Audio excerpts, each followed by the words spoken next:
Olá pessoal, antes de começarmos preciso dar alguns avisos. Primeiro, por causa de alguns problemas de saúde que não colocam minha vida em risco, mas são bem incômodos, eu precisei tomar um remédio para dor forte que provoca sonolência. Em contrapartida, para tentar me manter acordado enquanto eu revia as notícias para apresentar para vocês e tentava organizar isso tudo, eu tomei doses cavalares de café. E eu não sei qual vai ser o resultado disso na minha produtividade aqui. Também não tenho a menor ideia de quantos takes serão necessários para que eu grave esse vídeo. E só esse primeiro parágrafo já me levou pelo menos uns 3, 4 takes, se eu me lembro corretamente, contando com o atual. Caso esse vídeo acabe atrasando, significa que ou eu levei muito mais tempo do que eu esperava para gravar, ou o remédio me nocauteou antes que eu pudesse editar. Então, se atrasar, me desculpem. Eu gostaria de alertar que algumas das fontes apresentam grafias diferentes para o gás lacrimogênio, que será mencionado a seguir. Então pode ser que, por estar passando por diversas fontes, eu acabe lendo outras grafias que podem não estar corretas, e a minha atenção agora nesse exato momento não está 100%, e o volume de material é muito grande que eu precisei vasculhar. Caso eu cometa algum erro, por favor, me desculpem. Eu farei o possível para não cometer, mas sou humano. Terceiro aviso: como todas as notícias são de sábado até segunda, devo avisar que o vídeo vai ser longo. Eu peço um pouco de paciência da parte de vocês, tanto pela possível extensão quanto pelo meu ritmo, pelos motivos que já mencionei. Antes mesmo de gravar, eu já passei a madrugada inteira revendo as notícias a respeito para tentar deixar tudo o mais resumido, fiel e recente possível para vocês. E mesmo antes de eu começar a gravar, o sol já nasceu. Então o meu tempo é bem limitado. Último aviso: farei o possível para tentar ser imparcial ao falar dessa questão, mas eu sou uma pessoa que concorda com Churchill sobre democracia, e isso sempre vai influenciar a minha opinião. Churchill, décadas atrás, disse que a democracia é a pior forma de governo, exceto por todas as outras. E o que eu falei agora foi apenas uma parafrase, eu não usei as palavras exatas, eu não tive tempo de encontrar a citação precisa e provavelmente eu não terei tempo de fazer uma pesquisa mais detalhada por esta. Então, se ficarmos com uma parafrase, me desculpem. Eu sou contra qualquer regime autoritário e ditatorial. Eu me esforçarei aqui ao máximo para ser neutro e analisar friamente a questão de todos os lados. Na descrição eu também estarei deixando separado links de vídeos onde eu trato sobre o meu posicionamento pessoal em temas relacionados à política, ideologia, democracia e a descrição do fascismo. Esse vídeo deve ser encarado com uma visão crítica sobre a situação vinda de uma pessoa leiga e sem qualquer ligação com o povo ou a Venezuela como país. Eu não sou um diplomata, eu não sou um especialista em ações militares, eu estou me guiando pela compilação de notícias que pude reunir, por artigos científicos sobre efeitos de gás lacrimogênio e algumas outras fontes que estão na descrição. As fontes são muito mais detalhadas em alguns casos do que posso fazer aqui. Então façam sua parte também se desejarem ter algum entendimento real sobre este assunto. Por favor, tenham meu possível viés em mente ao refletirem sobre o que for falado aqui. Recebi perguntas de algumas pessoas sobre possibilidade de alguma ação ofensiva contra nosso território, que isso talvez tivesse ocorrido, e sobre ações contra os caminhões queimados. Algumas dessas impressões foram versões exageradas das notícias, então irei repassar estas com vocês dia a dia deste final de semana. E por favor, pessoal, não tirem conclusões a respeito de nenhum assunto apenas por títulos de reportagens, links, posts e similares. Incluo nessa lista o meu vídeo também. A situação na Venezuela é algo que vem se desenvolvendo há décadas, e eu não terei como passar por todo esse histórico aqui. E quem de vocês tiver interesse nisso, pesquise. Estarei me focando apenas nos atos recentes, para falar sobre o que está acontecendo. Ao final, nas minhas conclusões, eu mencionarei alguma coisa mais antiga que os acontecimentos de agora, pois esquecermos de história sempre nos leva a pagar um preço alto. Vamos começar pelo tópico de poderio militar do governo de Maduro.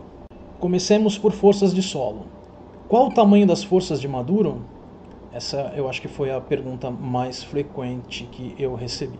A estimativa que eu pude levantar é que a Guarda Nacional Bolivariana tenha algo entre 95 a 150 mil membros. 95 mil a 150 mil. Mas além destes, temos um número indeterminado de forças paramilitares recrutadas da população civil. Maduro alega que estes estejam entre 2 milhões de integrantes, mas ele não é uma fonte imparcial e tem muito a ganhar inflando esse número ao máximo possível. Também não sabemos o nível de treinamento destas tropas, mas pela origem das mesmas não deve se igualar a militares de carreira. Estas forças paramilitares fazem o patrulhamento de ruas e rodovias.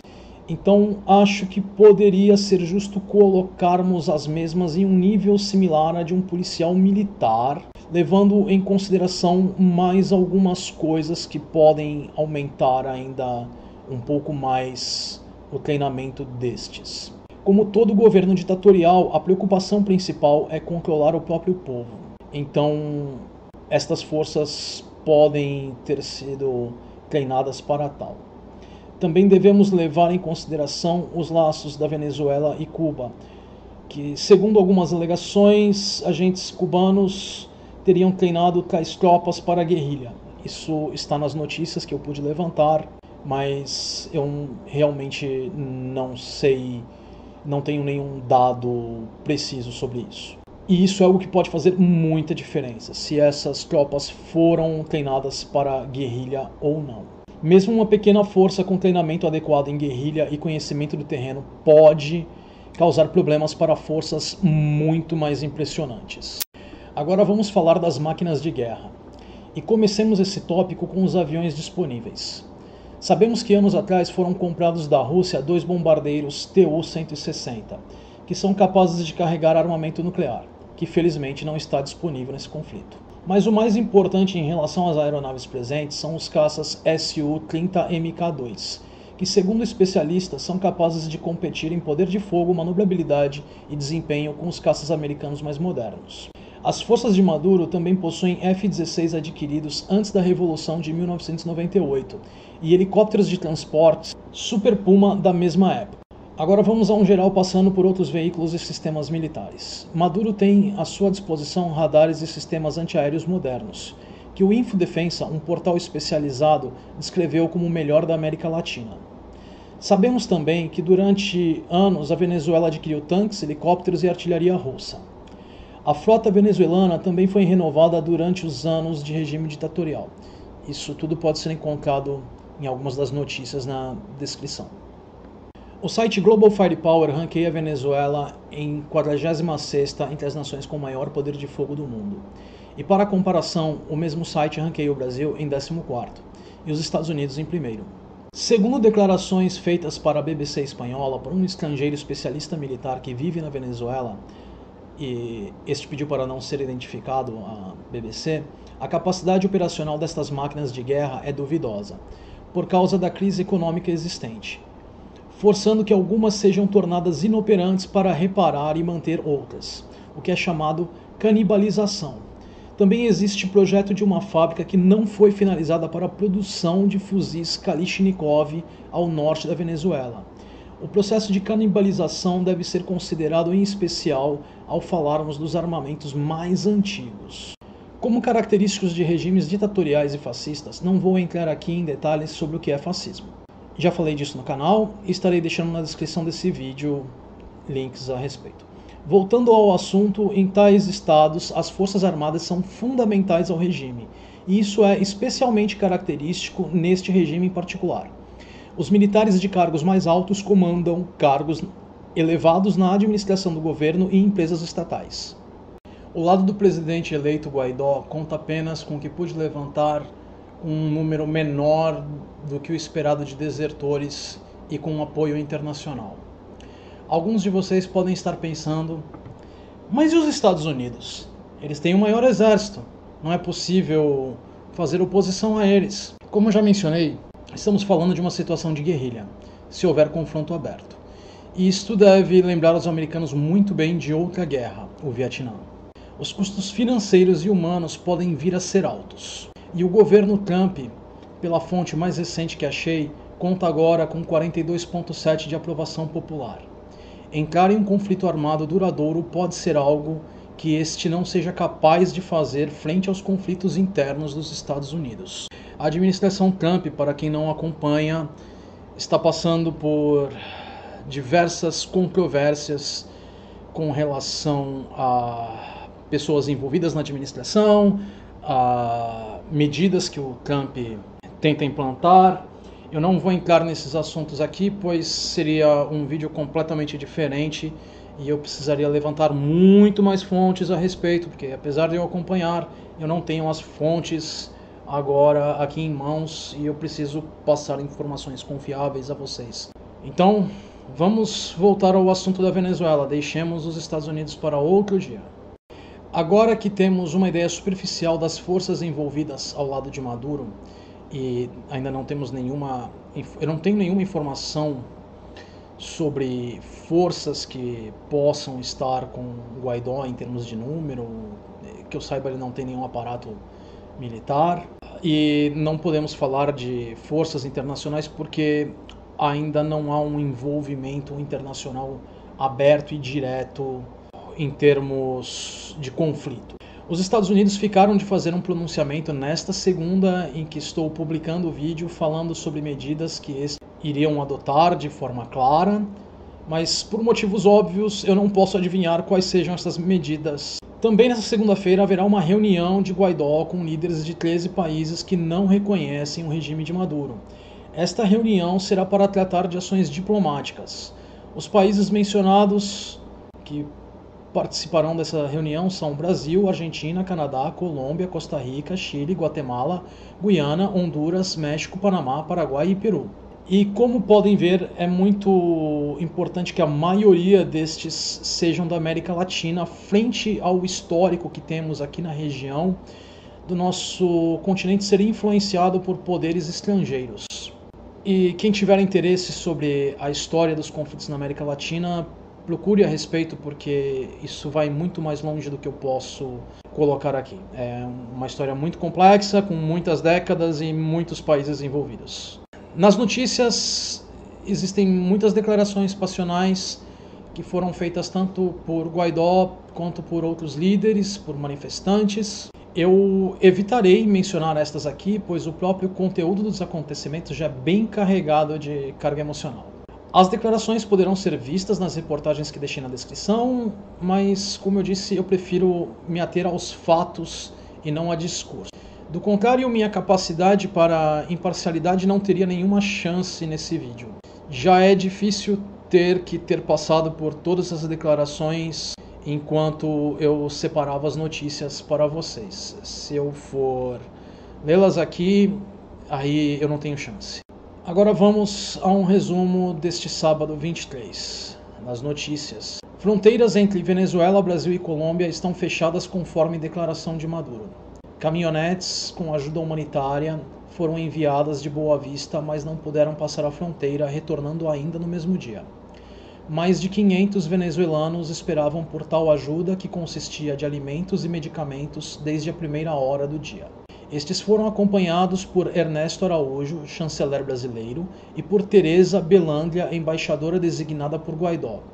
O chanceler brasileiro chegou a gravar um vídeo dizendo que a ajuda havia passado a fronteira, mas isso acabou não ocorrendo. Venezuelanos protestaram e atacaram base do exército venezuelano, que inclui o uso de coquetel Molotov e pedras por parte dos manifestantes e bombas de gás lacrimogêneo por parte de militares venezuelanos. Em outra notícia também do sábado, 25 pessoas morreram e pelo menos 84 se feriram em Santa Helena, uma cidade a 15 quilômetros da fronteira com o Brasil. Essa notícia em particular pode ser encontrada nos links que deixei, e o número que apresento no resumo de agora é o mais recente, e é bem superior às primeiras estimativas.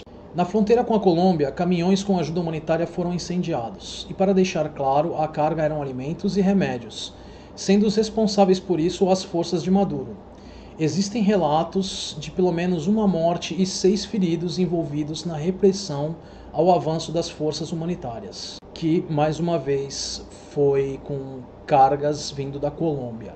Eu não encontrei nenhuma notícia de violência contra cargas nas tentativas vindas do Brasil de se levar ajuda humanitária à Venezuela, mas pelo que eu pude levantar, também não foi possível que isso acontecesse. A população lutou com pedras e coquetéis Molotov para exigir a passagem dos caminhões. Confrontos na fronteira com a Colômbia já levaram a 285 feridos e 37 pessoas hospitalizadas. Mais de 60 militares venezuelanos desertaram e pediram asilo na Colômbia. Temos notícias de que, pelo menos entre os desertores, tenha-se um tenente e 3 sargentos.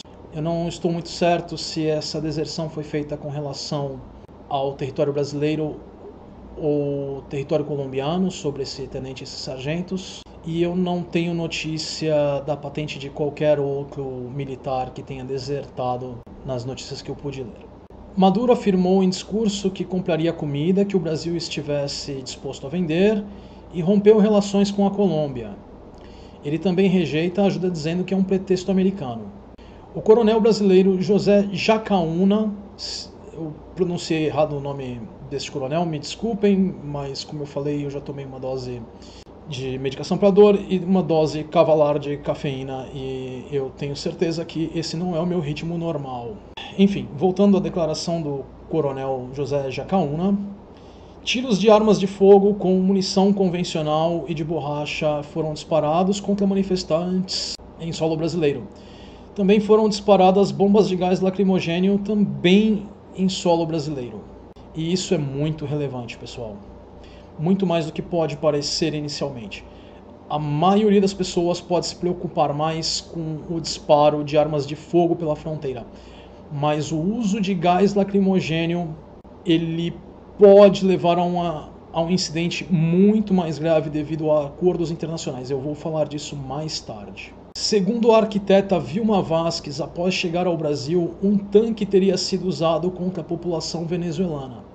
Mas ela é uma arquiteta, não sabemos o quanto ela conhece sobre veículos militares, então a descrição pode não ser precisa. Eu não estou dizendo que ela está mentindo, eu não estou dizendo que qualquer coisa a respeito do relato dela, só que precisamos ter cuidado. De qualquer forma, sabemos que a população está sendo reprimida. O presidente Guaidó chegou a tuitar que o primeiro dos caminhões brasileiros passou a fronteira, mas isso não aconteceu. É o mesmo caso da declaração do nosso chanceler.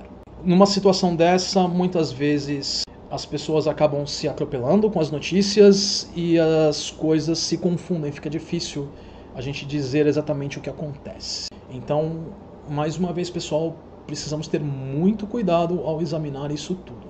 Esse foi o resumo do sábado. Eu ainda falarei um pouco mais em detalhes sobre alguns desses acontecimentos, mas agora precisamos passar para o domingo.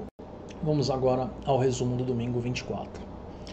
As fronteiras da Venezuela com o Brasil e a Colômbia permanecem fechadas por decisão do governo de Maduro. Colômbia fechou a fronteira com a Venezuela para avaliar danos e é previsto que permaneça assim até segunda, 25. Mais confrontos entre manifestantes e militares venezuelanos. Mais uma vez, pedras contra gás lacrimogêneo. Antes do conflito desse domingo, a Guarda Nacional Bolivariana foi reforçada com 2 linhas de defesa e veículos blindados na fronteira com o Brasil. Forças de segurança brasileiras montaram uma barreira de contenção a cerca de 50 metros da fronteira para interromper o avanço de manifestantes e evitar maiores confrontos. Após isso, os blindados venezuelanos recuaram. A contenção deve permanecer até que a tensão acabe, segundo, mais uma vez, o coronel brasileiro José Jacaúna. E se eu errei o nome dele, me desculpem, mas o cansaço realmente está me pegando.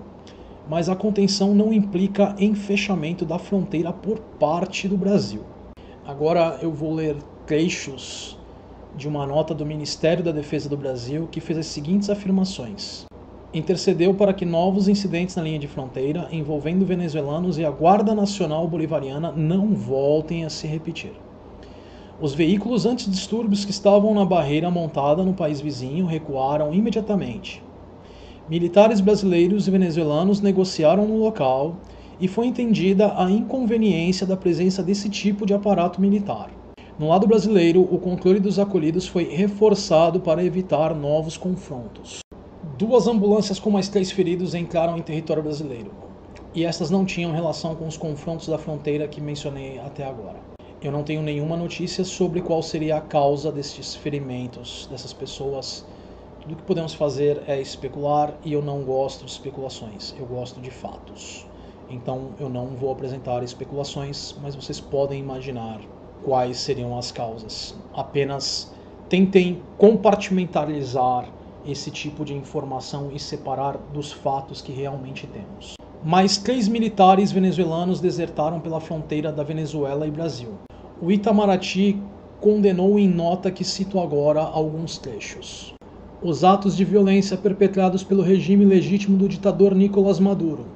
O uso de força contra o povo venezuelano que anseia por receber a ajuda humanitária internacional caracteriza de forma definitiva o caráter criminoso do regime Maduro. O Brasil apela à comunidade internacional, sobretudo aos países que ainda não reconheceram o presidente encarregado, Juan Guaidó, e somarem-se ao esforço de libertação da Venezuela. Essa nota, pelo que pude levantar, trata dos eventos até sábado, dia 23. E eu gostaria de destacar que, caso eu tenha cometido algum erro na pronúncia dos nomes, por favor, me desculpem, mas o cansaço e, como eu já mencionei, a medicação que eu precisei tomar estão cobrando seu preço. Pessoal, me desculpem, eu preciso fazer uma pequena pausa para me recompor, pois isso é algo que me incomoda muito enquanto eu estou gravando aqui com vocês. Vocês provavelmente não perceberiam essa pausa na gravação, mas eu menciono aqui porque eu desejo ser o mais honesto possível, eu preciso me manter focado, então eu tirei uns 2 minutos para respirar um pouco.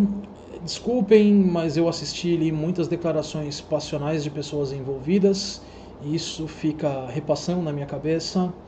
Eu não vou colocar essas alegações aqui, mas elas estão nas notícias.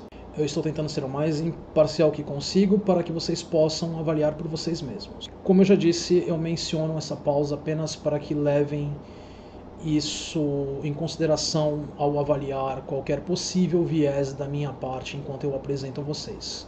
Agora vamos ao resto do vídeo. Vamos falar de interesses estrangeiros. Vamos começar pela China. É estimado que tenha havido um empréstimo de algo entre 50 a 67 bilhões de dólares feitos de Beijing à Venezuela ao longo do tempo. Segundo o especialista da Oxford Economics, Carlos de Souza, ainda faltaria 16 bilhões de dólares a serem pagos à China. E a situação entre China e Venezuela está deteriorada devido a essa dívida, devendo piorar à medida que cada vez mais é provável que esta não seja quitada em sua plenitude. Sobre a imprensa chinesa, eu posso falar um pouco sobre a minha experiência pessoal vivendo lá. Quem não sabe, eu morei um tempo na China. Eu não vou entrar em detalhes sobre a minha vida na China aqui, porque não é o assunto do vídeo, mas quem sabe futuramente. Também o faço pelas informações levantadas nas notícias que deixo a vocês na descrição, com todos os links, com muito mais detalhes do que eu posso apresentar aqui. A censura da mídia chinesa é pesada em vários aspectos, mas quanto a notícias sobre economia e investimentos, esse em geral não é o caso. Porém, nesta ocorrência em específico com a Venezuela, as declarações têm sido menos transparentes que o habitual para esse tipo de assunto. E não é possível sabermos o que o povo chinês realmente pensa a respeito devido à censura. O próprio povo chinês não deve ter muita noção do que se passa nesse conflito. Eu não tenho a menor ideia agora de que tipo de notícias eles podem estar recebendo a respeito disso, mas a censura sobre o conflito em si certamente seria muito pesada, pelo que eu sei da minha experiência de alguns anos atrás na China, onde houve um conflito, aí no caso entre China e Japão, pela questão de alguns pescadores. Foi muito difícil para mim, na China, ficar sabendo do que estava acontecendo na China. Foi apenas através de algumas outras pessoas que eu fui entender melhor o que estava acontecendo nessa situação dos pescadores, mas, mais uma vez, isso não é o assunto de agora. Vamos agora falar sobre a Rússia. O governo russo ainda vê com desgosto o envolvimento americano na Ucrânia. E agora, este governo vê a oportunidade de retornar o favor. A imprensa oficial russa também questiona o apoio popular à oposição venezuelana. Guaidó já declarou tanto à China quanto à Rússia que pretende manter as relações comerciais em seu governo. Mas ninguém pode saber como será a situação da Venezuela quando o conflito se resolver. Uma coisa que eu acabei esquecendo de mencionar, mas que está nas notícias, é que, se eu não me engano, a dívida atual da Venezuela com a Rússia no momento está entre 16 a 17 bilhões de dólares. As fontes na descrição são precisas com relação a isso, mas a minha atenção agora realmente está flutuando, é alguma coisa nesse valor, e por algum motivo eu acabei não anotando ele aqui nas minhas notas. Enfim, quem quiser ter uma ideia precisa, por favor, olhe na descrição e me desculpem. Esse valor me escapou. O Irã, agora, apesar da distância, é um dos países a apoiar Maduro e considera a liderança do representante Guaidó como uma tentativa de golpe. As relações entre Maduro e Turquia também são profundas. E quando o presidente turco Erdogan sofreu uma tentativa de golpe, Maduro foi um dos primeiros a apoiar o mesmo. Mais uma vez, se eu errei o nome dos envolvidos, me desculpem. Com relação à Índia, esta permanece preocupada com o preço do petróleo venezuelano, pois está entre os maiores compradores do mesmo. Estes foram os países que eu pude encontrar notícias mais relevantes sobre a associação deles com a situação da Venezuela. As notícias ainda contam com mais uma ou outra coisa. Por favor, verifiquem os links se desejarem. Sobre o Brasil, nosso vice-presidente vai participar da reunião do grupo dos 13 países que mencionei, junto com a equipe do Itamaraty. É estimado que entre 2017 e 2018 o Brasil tenha recebido 110 mil venezuelanos. Esse número entra em conflito com alguns números da ONU e, sinceramente, eu tenho duas notícias, cada uma com um número diferente. O número da ONU eu apresentarei daqui a pouco. Eu já mencionei as declarações do Ministério da Defesa do Brasil e do Itamaraty nos resumos que fiz agora há pouco, então vamos seguir adiante para falar da ONU. Antes de eu continuar com as informações, eu preciso fazer uma pequena observação sobre o trecho dos próximos minutos em particular. Eu estou muito frustrado com esse trecho, pois eu já regravei ele pelo menos umas 10 vezes, pois eu cometo um erro bobo numa pronúncia de uma palavra que não deveria ser difícil, mas devido ao cansaço e provavelmente também devido ao fato de eu ter usado uma medicação para dor que me deixa sonolento, eu estou cometendo um erro bobo. Vocês nunca vão adivinhar qual é a palavra que eu estou errando, mas vamos lá. Eu vou falar das informações daqui a pouco, mas me desculpem se o meu tom for um pouco mais emocional aqui.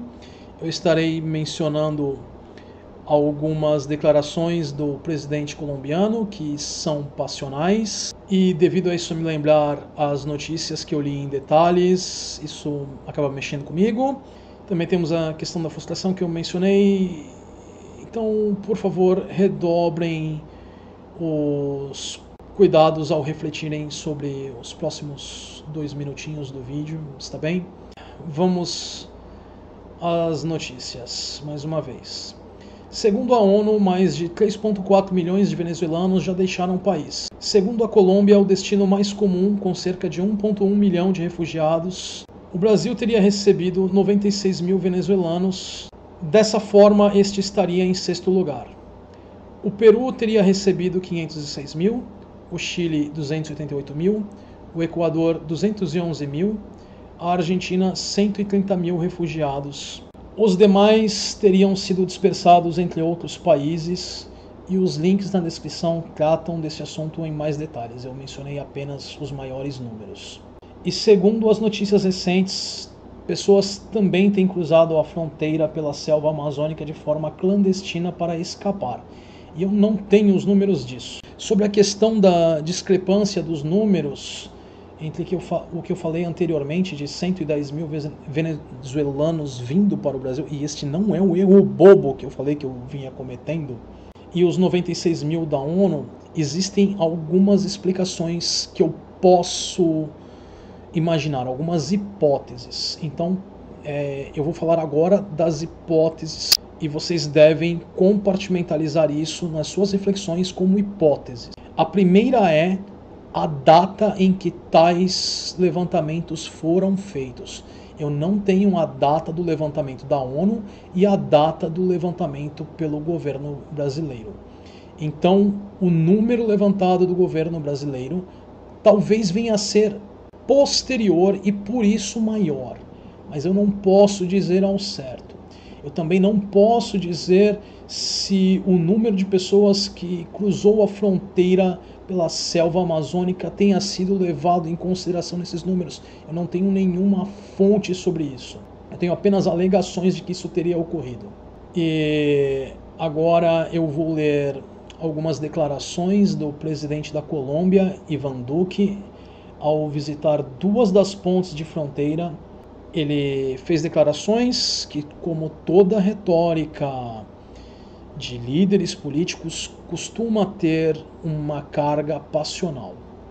Então, por favor, também tenham cuidado ao avaliar as palavras deste, pois eu já passei os fatos relativos a isto, e agora eu preciso mencionar as palavras de um outro líder que também, de alguma forma, está mencionado neste conflito. Vamos às palavras dele. Olhem esta barbárie. Ontem o que vimos foi uma ditadura atacando seus filhos, os filhos do seu próprio país, para evitar que levassem remédios e alimentos a seus familiares. Eu pedi que os voluntários não continuassem arriscando mais suas vidas diante destes atos de barbárie e que devolvessem os caminhões. Os veículos chegaram ao nosso posto de armazenamento e foram descarregados. O ministro da Defesa da Colômbia, Guilherme Botero, explicou que apenas 8 dos 14 caminhões, cada um com uma carga estimada de 20 toneladas de remédios e alimentos, conseguiu rumar em direção à Venezuela. Apenas para mencionar qual é a palavra que eu vinha errando de uma forma idiota e que me levou a regravar isso inúmeras vezes para tentar aliviar um pouco o conteúdo pesado deste vídeo, a palavra que eu errava era descarregados, quando eu me referia a caminhões. Sobre o gás lacrimogênio que eu mencionei, que comentaria mais a respeito. Antes de entrar no assunto, eu preciso avisar que eu deixo na descrição um link da BBC falando a respeito, e esse link é de 2017. Ele não tem relação com o ocorrido de agora, ele é anterior a estes conflitos que estamos vendo no momento. Eu vou falar do assunto do gás lacrimogênio, pois ele é muito mais relevante do que ele pode parecer à maioria das pessoas à primeira vista. Também estarei deixando na descrição um artigo científico sobre os efeitos deste gás, publicado em 2016 no Annals of the New York Academy of Science. Então, por favor, quem tiver interesse no uso de gás lacrimogênio e os efeitos, tanto com relação aos processos biológicos, às consequências do uso deste com relação a conflitos internacionais, situação de guerra, porque este pode ser usado contra a população civil e não numa situação de guerra, enfim. Isso é algo que vai ser tratado em muito mais detalhes nas fontes que eu deixei para vocês. O uso de gás lacrimogênio ele é proibido em guerra pela Convenção sobre Proibição de Armas Químicas em um acordo firmado por 178 países em 1997. Isso ocorre pois em alta concentração este pode ser considerado de poder letal. Este não deve ser usado de forma ofensiva nessas situações de conflito, porque o gás lacrimogênio, junto com outros gases, foi usado de forma cruel durante a Primeira Guerra Mundial. A história disso também vai escapar o assunto desse vídeo, mas é um assunto muito fascinante e eu aconselho que quem tenha interesse vá atrás. Então, temos a questão de que bombas de gás lacrimogêneo foram enviadas por disparos para o território brasileiro. As consequências disso cabem ao Brasil e à comunidade internacional avaliar. Os governos envolvidos terão, incluindo o governo brasileiro, é claro, principalmente o governo brasileiro, terão que avaliar se isso constitui ou não uma quebra da convenção, e se houver uma quebra, a situação é muito mais complicada. Mais uma vez, isso é apenas um pequeno apanhado de uma situação extremamente complexa e longa. As fontes que deixei falam muito mais a respeito para quem tiver interesse. Também tem as questões históricas que muitas vezes eu poderei não estar listando e eu não mencionei praticamente nada aqui, mas que, por favor, conhecer história é algo fundamental. Quem tiver interesse, vá atrás. Eu recomendo muito que estudem a questão da história em relação às armas químicas, a questão da história da relação Brasil-Venezuela, do Brasil com outros países vizinhos, da Venezuela em si, enfim. E agora eu gostaria de deixar os meus pensamentos sobre o assunto na conclusão.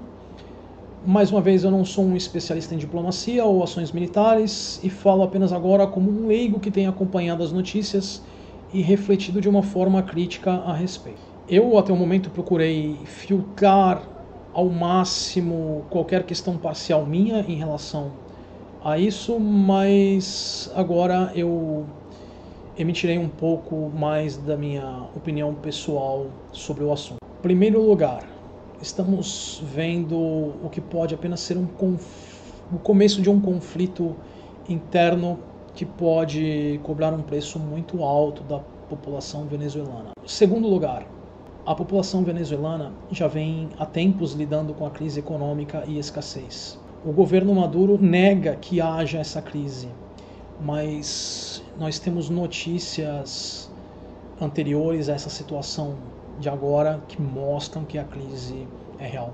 Eu não tenho agora em mãos as notícias, mas se vocês pesquisarem, vocês podem encontrar. Em terceiro lugar, eu espero sinceramente que todos os líderes envolvidos mantenham a cabeça fria, porque isso é algo que pode escalar muito rápido e pode cobrar um preço muito alto. Eu torço para que a democracia viva no final, ela esteja forte para a Venezuela. Eu torço para que a Venezuela tenha um futuro bom, para que o preço seja o menor possível, mas francamente eu não sei o quanto dessa expectativa é realista. Eu torço pelo melhor e, como sempre, eu costumo dizer em qualquer situação, eu sempre espero pelo melhor e eu me preparo para o pior. Essa é uma característica pessoal minha. Quarto lugar, o Brasil precisa se esforçar, ao meu visto, ao máximo para manter a fronteira aberta e pacífica do ponto de vista brasileiro. A Venezuela, Maduro fechou a fronteira venezuelana para o Brasil, mas o Brasil precisa estar disposto a receber qualquer venezuelano pelo maior número de tempo possível durante essa crise, porque estamos falando de, muitas vezes, população civil, estamos falando de famílias. E nós precisamos dar uma chance para essas pessoas. Aqui no Brasil, nós temos certos grupos intolerantes que já fizeram protestos e atos de violência contra imigrantes venezuelanos. Eu sei que quem assiste meus vídeos muito provavelmente repudia tais atos da mesma forma que eu repudio. Mas mesmo assim, para a eventual ocorrência de alguém apoiar algum discurso ou ato de ódio, eu peço, por favor, pare e reflita. Como eu já disse, estamos falando de famílias, de pessoas comuns, de homens, mulheres, idosos e crianças. São pessoas reais, com nomes e faces, e querem apenas segurança para si mesmas e seus entes queridos. Se coloquem no lugar dessas pessoas. Isso é puramente emocional É por isso que eu deixo aqui para a minha conclusão, mas é algo que eu não posso deixar de emitir e que eu espero que também seja avaliado por vocês, mas em termos de imparcialidade, eu devo pedir novamente que vocês avaliem separadamente. Pesem muito mais os fatos do que qualquer trecho que possa ser visto com um viés pessoal meu ou que possa ser de alguma declaração passional, seja da parte do líder colombiano que eu li, ou seja das minhas conclusões. Pessoal, agora eu vou fazer o meu encerramento e junto com o encerramento eu preciso ainda fazer alguns comentáriozinhos. Estes comentários são puro improviso meu agora de final e eu estou exausto, então por favor me desculpem se eu for um pouco prolixo, mas eu preciso explicar o porquê deste encerramento não típico. Eu não acho que seja apropriado eu encerrar com a saudação vulcana de vida longa e próspera, apesar de que eu desejaria isso para a população da Venezuela, mas eu acredito que em um futuro próximo, infelizmente, teremos conflito. Eu espero que a democracia vença, mas até que isso aconteça, vai ser um período difícil para o povo venezuelano. Eu estou tentando ser o mais respeitoso possível a respeito. Eu gostaria que vocês refletissem a respeito do que eu falei aqui. Eu estaria disposto a conversar mais com vocês sobre o assunto em comentários ou fazer qualquer adendo que venha a ser necessário. E o que eu posso dizer para encerrar é: nos veremos no próximo vídeo ou em algum post de alguma das minhas páginas de Facebook, seja a página do meu consultório ou a página do canal. Até lá, pessoal. O psicético adverte: ceticismo faz bem à saúde. As fontes estarão na descrição do vídeo. Se você gostou do vídeo que acabou de assistir, inscreva-se no canal, deixe seu joinha no vídeo e na página de Facebook. Se desejar, sinta-se livre para compartilhar o vídeo. Caso não tenha feito ainda, clique no sininho do YouTube ao lado do nome do canal para receber as notificações do mesmo. Vídeos novos estarão disponíveis todas as segundas-feiras. Deixem suas sugestões e perguntas nos comentários ou na página de Facebook. A página de Facebook do canal é a forma mais rápida de receber uma resposta minha a qualquer pergunta ou sugestão. Vida longa e próspera!